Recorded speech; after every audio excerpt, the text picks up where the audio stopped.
questions from the community. Anybody who is busy, got things to do, go ahead, knock yourselves out. You can jump off the call, rock it. But if you have questions or want to stick around for some of the Q&A, feel free. This is your chance to unmute the mic and fire off some questions. And we can bring in some of the people who are sitting in the room out there. We can bring them in for questions as well. Go ahead, Anton. Hell yeah. Hey, good morning, everyone. Question is, when you were talking about you give someone the information and then you just let them go and do their thing or not, and you don't set any expectation in terms of whether or not they're going to do it, does that not get harder if it's someone that you really, really care about? So for someone that's really close to you and you know how you're like really emotionally invested in them actually doing it and succeeding. I have, a few close friends that I would really love for them to kind of get out of their own way, if you will. And for some reason, they're just not taking action. And it's frustrating for me because I care a lot. So how do you like train yourself to not get frustrated, I guess? This comes with, I don't know if it's time or life or maturity or what it is, but at some point you just have to decide what is best for your family, what's best for you, like the immediate family, the ones you have control over. And if attempting to support people who are not looking to get ahead, who are not looking to go to where you're looking to go, is going to hurt or hold back your mission, then let them go. But if you can build your mission in such a way and build your life in such a way that there's always a ladder left behind for anybody who wants to climb, I think that's the best way to do it. I wanted my family so bad, Anton, my family and my friends so bad to come through and start learning the stuff that I was teaching. And years went by, years of me just pushing and grinding and mentioning to them. And not a single person ever asked me a single question.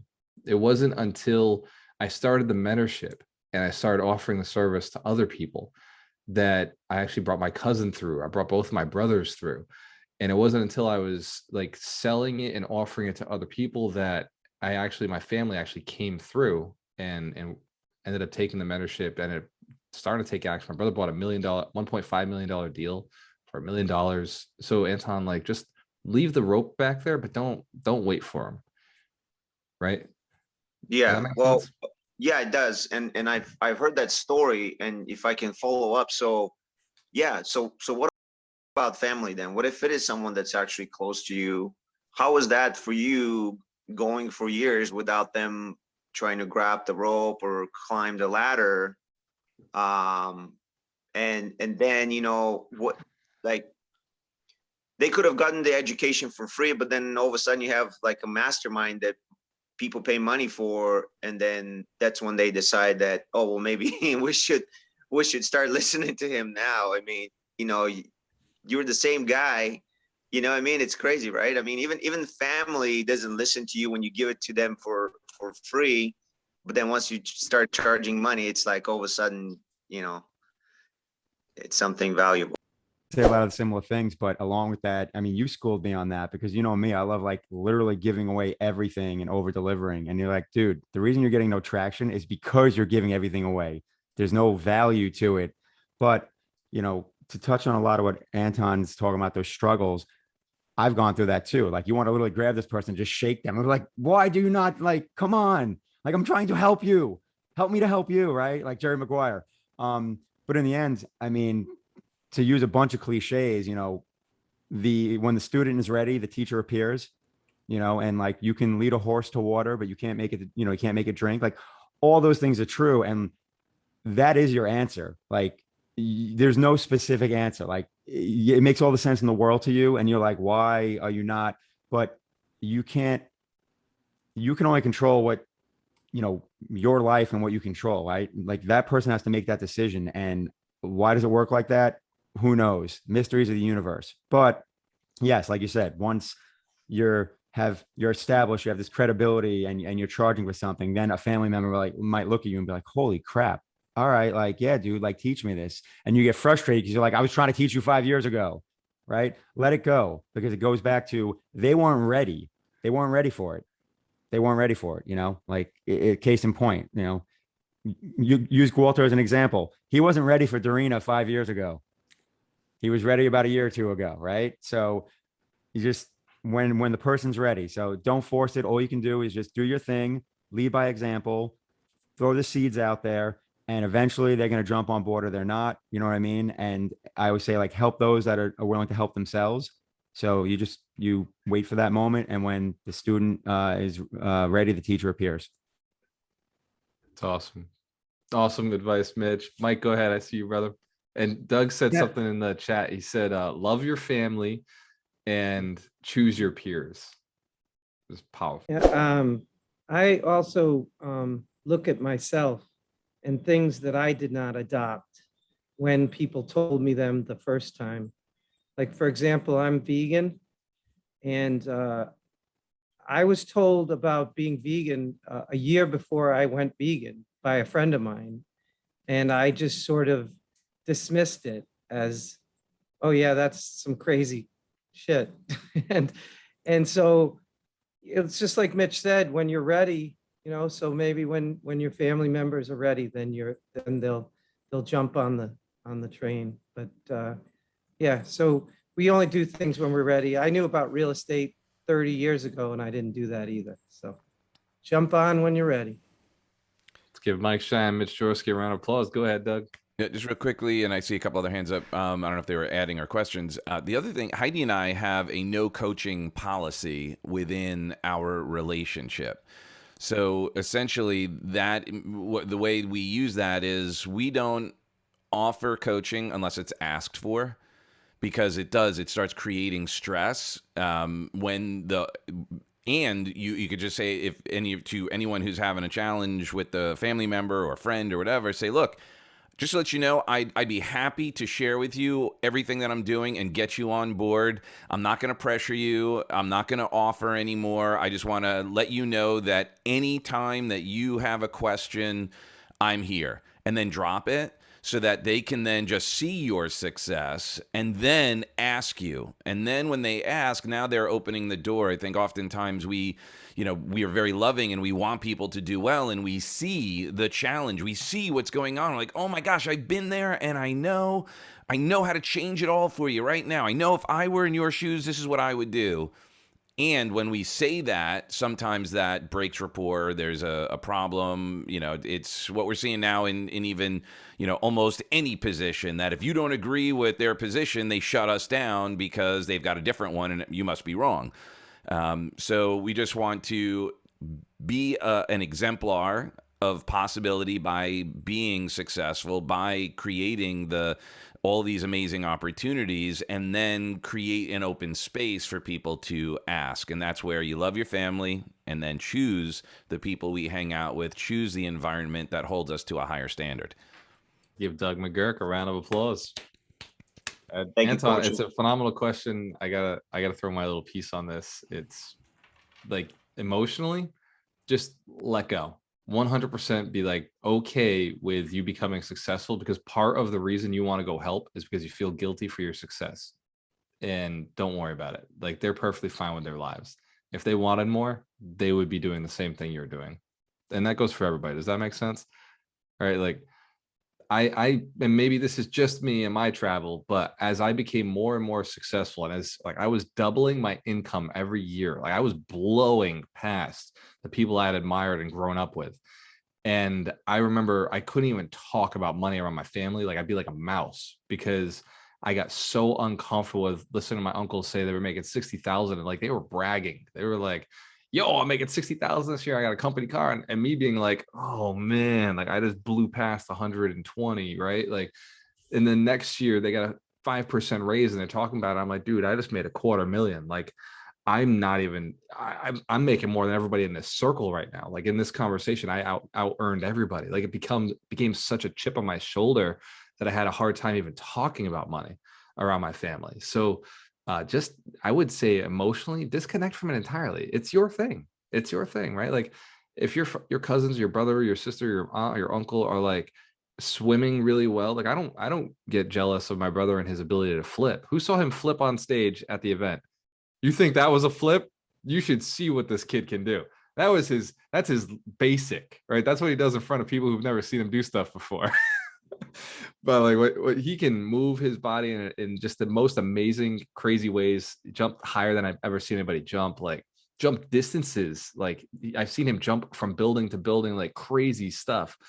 And I would never, I don't even care. I'm like, cool, like God bless you. I don't even want that skill. So just think like your family could be like that.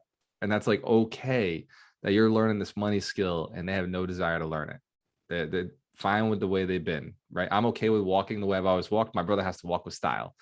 God bless him. Go ahead, Mike. Just quickly, I wanted to add that as many of you know, I have 5 kids. And what I've learned is that a lot of what I tell them, they don't listen to. They just don't listen to it. And I grew up watching TV and I thought you talk to your kids just like they do on TV. And then they say, thanks, Dad. I really appreciate that lesson. That is not what happens with kids.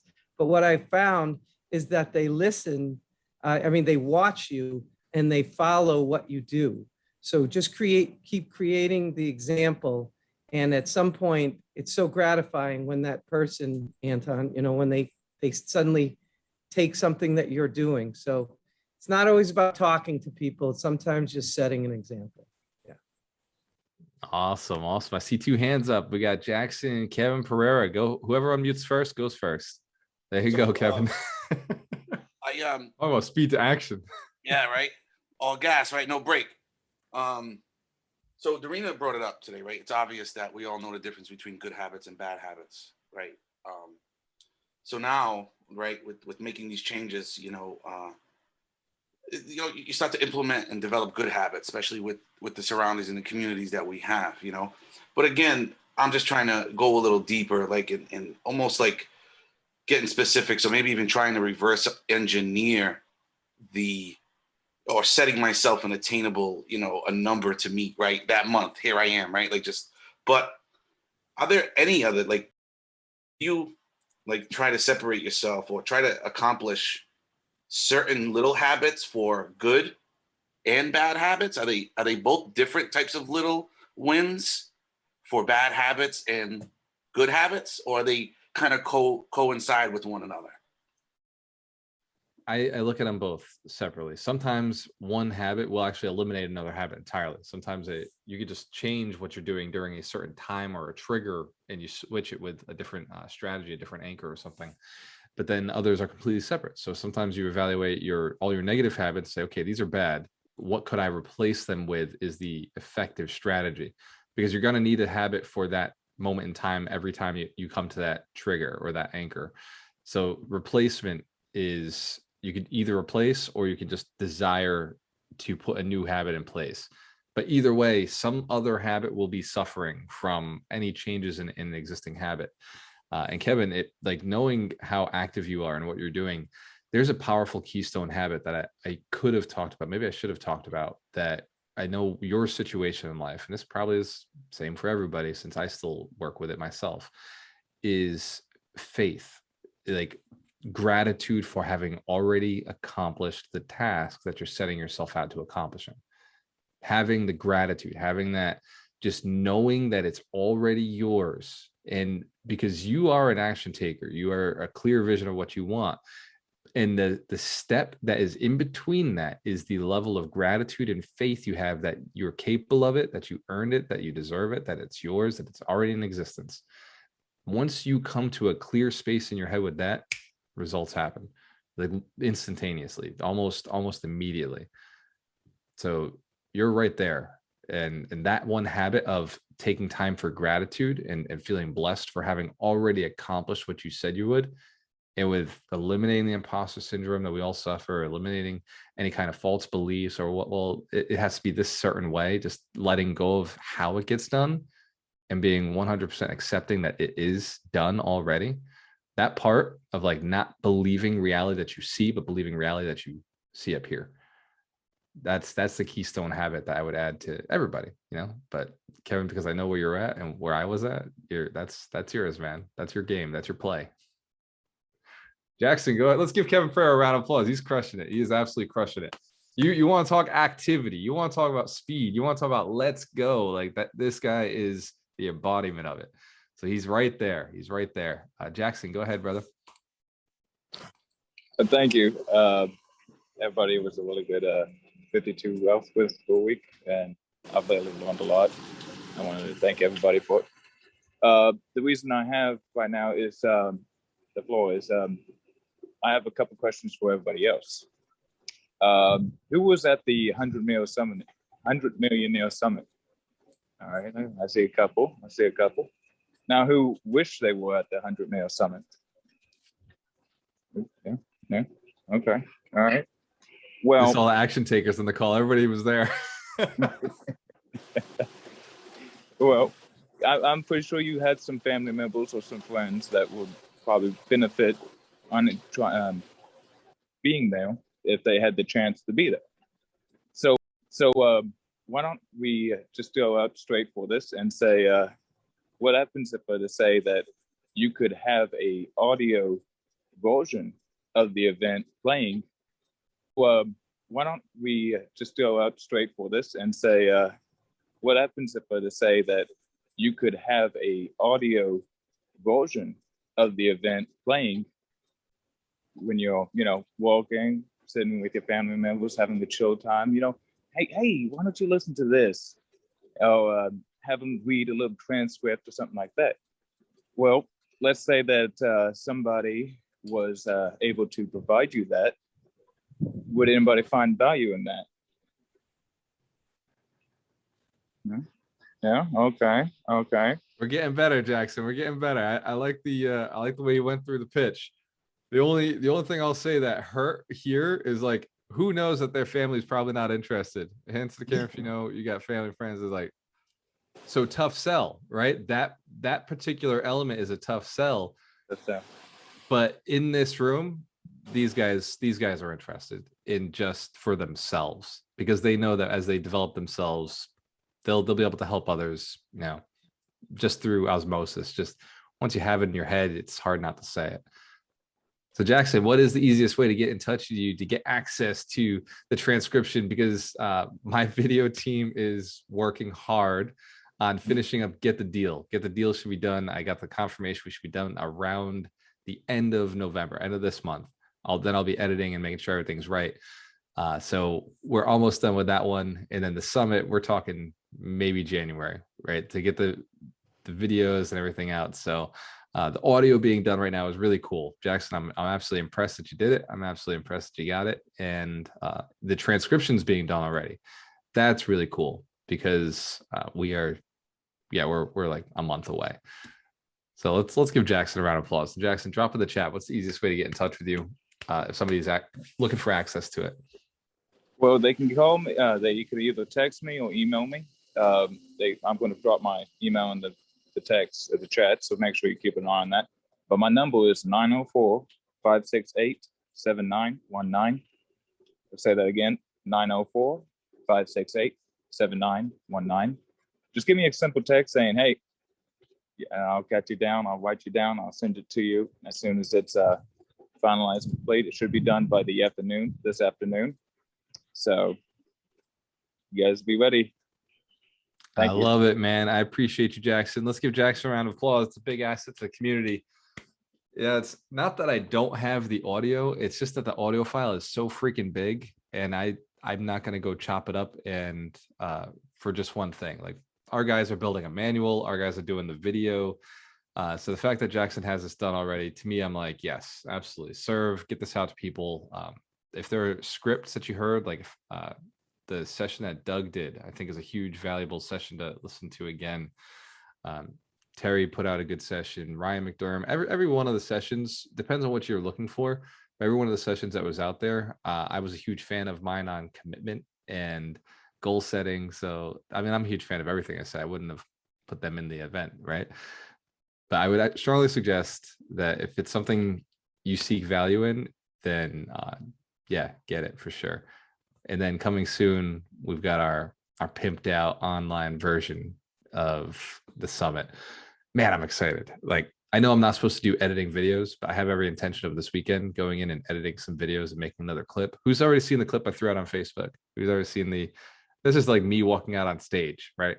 I've got 3 terabytes of stuff I can go through. I may play around with my brothers because I thought that was really cool. So I may like go and find some of his stuff. What other questions do we have? Questions before we jump off? Actually, I got to jump off because I'm meeting up with some investors here locally in Tampa.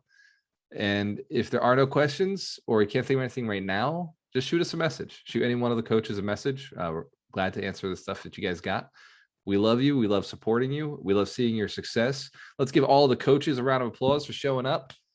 I know, and I know especially Doug has been doing a lot of speaking lately. He's been doing a lot of coaching, high-level coaching lately. So his time is extremely valuable. So I wanted to say thank you so much, Doug, for the time that you put in here. I don't think anybody understands just how busy Doug and his wife are, like what they've accomplished in the speaker world, what they've accomplished in the training world. And to have Doug show up every week is just like, it's the most insane amount of dedication. I really don't know that this community understands just how valuable his time is and what he does and what his life looks like. So I really just want to send a lot of blessings, a lot of thanks to Doug right now. Give him a round of applause. Thank you. Absolutely amazing, brother. I appreciate you all. Thank you, Walter.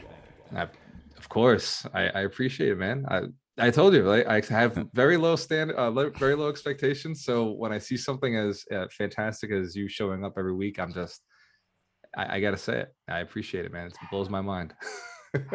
Well, I'm able to as well because Heidi takes care of quite a bit on Saturday mornings. Like, and we're as soon as we're done here, I got to go get some birthday presents and all that good stuff. We have 2 parties today as well.